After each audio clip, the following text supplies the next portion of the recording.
Everything we as human beings have created on this planet was essentially first created in our minds. All that you see, which is human work on this planet, first found expression in the mind, then it got manifested in the outside world. The wonderful things that we have done on this planet and the horrible things that we have done on this planet, both have come from the human mind. So if we are concerned as to what we create in this world, it's extremely important that first of all we learn to create the right things in our mind. How we keep our minds? If we do not have the power to keep our minds the way we want it, what we create in the world is also going to be very accidental and haphazard. So learning to create our minds the way we want is the basis of creating the world the way we want. There is a wonderful story in the yogic lore. On a certain day, a man took a walk. He went for a long walk. Accidentally, unawares, he walked into paradise. Fortunate, isn't he? He just took a walk and he landed up in paradise. After this long walk, he felt little tired. So he thought, oh, I'm tired, I wish I could rest somewhere. He looked around.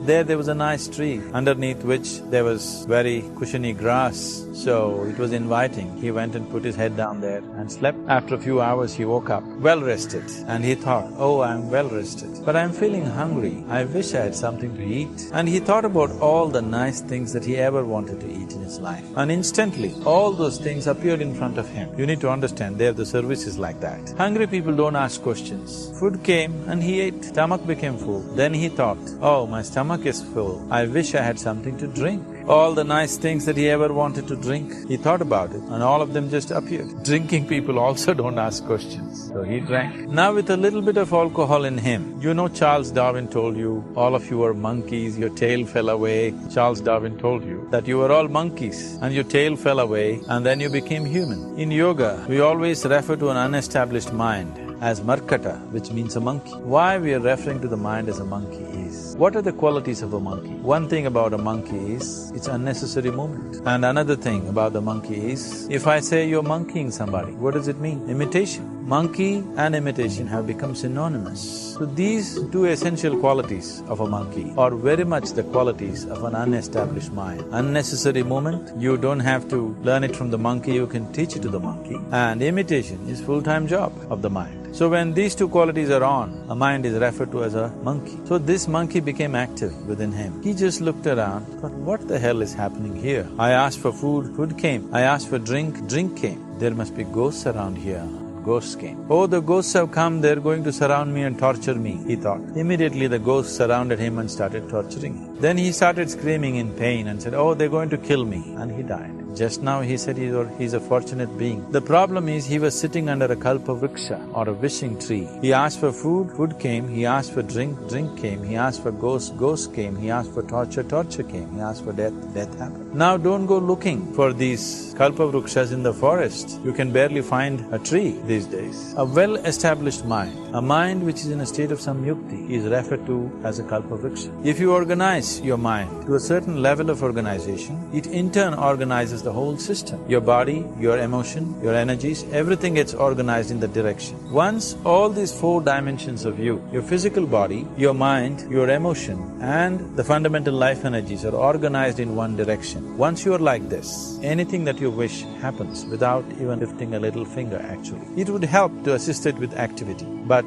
even without doing any activity, you can still manifest what you want if you organize these four dimensions in one direction and keep it unwavering in that direction for a certain period of time. Right now the problem with your mind is, every moment it is changing its direction. It is like you want to travel somewhere and every 2 steps if you keep changing your direction, the question of you reaching the destination is very remote unless it happens by chance. So, organizing our minds and in turn organizing the whole system and these 4 basic dimensions of who you are right now in one direction, if you do this, you are a kalpavriksha yourself. Anything that you wish will happen. But right now, if you look at your lives, everything that you have wished for till now, if it happens, you have finished. Everything and everybody that you have desired for, if all of that lands up in your house today, could you live with that? Once we're empowered like this, it's very important that our physical action, emotional action, mental action and energy actions are controlled and properly directed. If it is not so, we become destructive, self-destructive. Right now, that is our problem. The technology, which is supposed to make our life beautiful and easy, has become the the source of all the problem, that we are destroying the very basis of our life, which is the planet.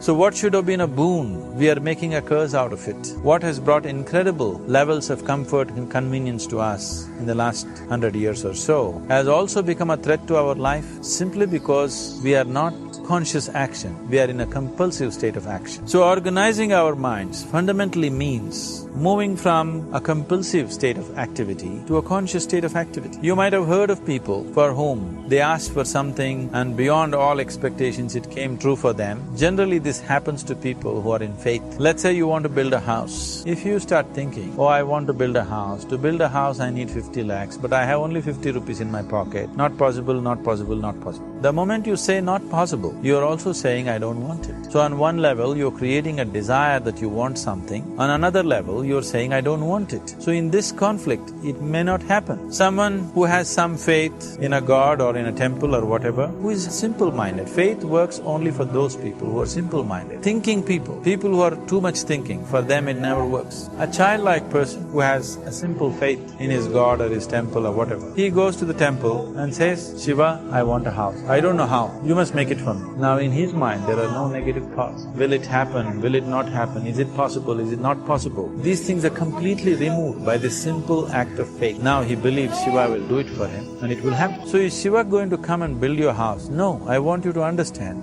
God will not lift his little finger for you. What you refer to as God is the source of creation. As a creator, he has done a phenomenal job, there's no question about it. Could you think of a better creation than this? Is it in anybody's imagination to think anything better than what is there right now? So as a creator, he has done his job wonderfully well. But if you want life to happen the way you want it, because right now, the very crux of your happiness and your well-being is this. If at all if you're unhappy, the only and only reason why you're unhappy is life is not happening the way you think it should happen, that's all it is. So if life is not happening the way you think it should happen, you're unhappy. If life happens the way you think it should happen, you are happy. It's as simple as that. So if life has to happen the way you think it should happen, first of all, how you think, with how much focus you think, how much stability is there in your thought, and how much reverberance is there in the thought process will determine whether your thought will become a reality or is it just an empty thought. Or how you do not create any impediments for your thought by creating negative thought process. This possible, is something possible or not possible, is destroying humanity. What is possible and not possible is not your business, it's nature's business. Your business is just to strive for what you want. Right now you're sitting here, if I ask you two simple questions, I want you to just look at this and answer this. Right now from where you're sitting, can you just fly off? You say no. Right now from where you're sitting, can you get up and walk? You'll say yes. What is the basis of this? Why you say no to flying and yes to walking? Because past experience of life.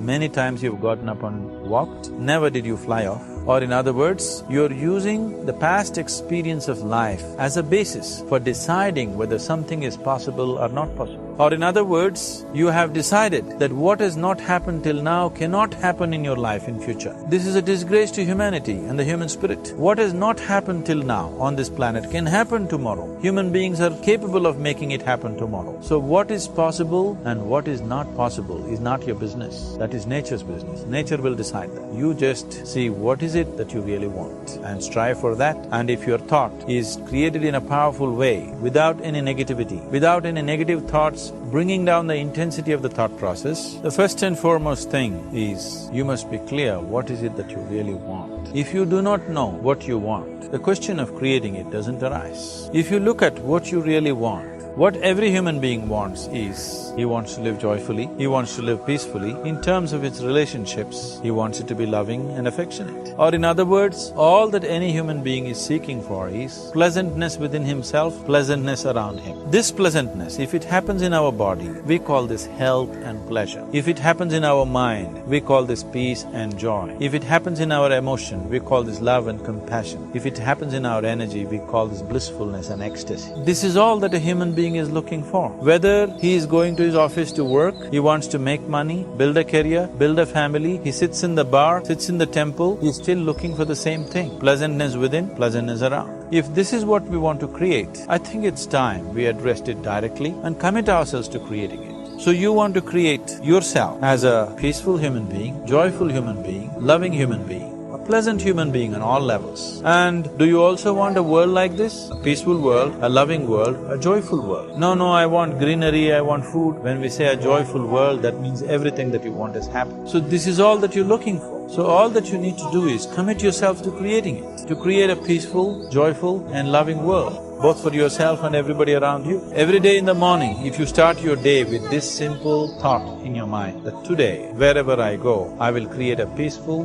loving and joyful world. If you fall down 100 times in a day, what does it matter? For a committed man, there is no such thing as failure. If you fall down 100 times, 100 lessons to be learned. If you commit yourself like this to creating what you really care for, now your mind gets organized. Once your mind gets organized, the way you think is the way you feel, your emotion will get organized. Once your thought and emotion is organized, your energies will get organized in the same direction. Once your thought, emotion and energies are organized, your very body will get organized. Once all these four are organized in one direction, your ability to create and manifest what you want is phenomenal. You are the creator in many ways. That which is the source of creation is functioning within you every moment of your life. It is just that, have you kept access to that dimension or not? Organizing the four basic elements of your life will give you that access. There are tools and technologies to do this. The whole science of yoga, the whole technology that we refer to as yoga is just about this, transforming yourself from being just a piece of creation to become a creator. It is my wish and my blessing that every human being in this world should have this access to the source of creation within himself so that he can function here as a creator, not just as a piece of creation.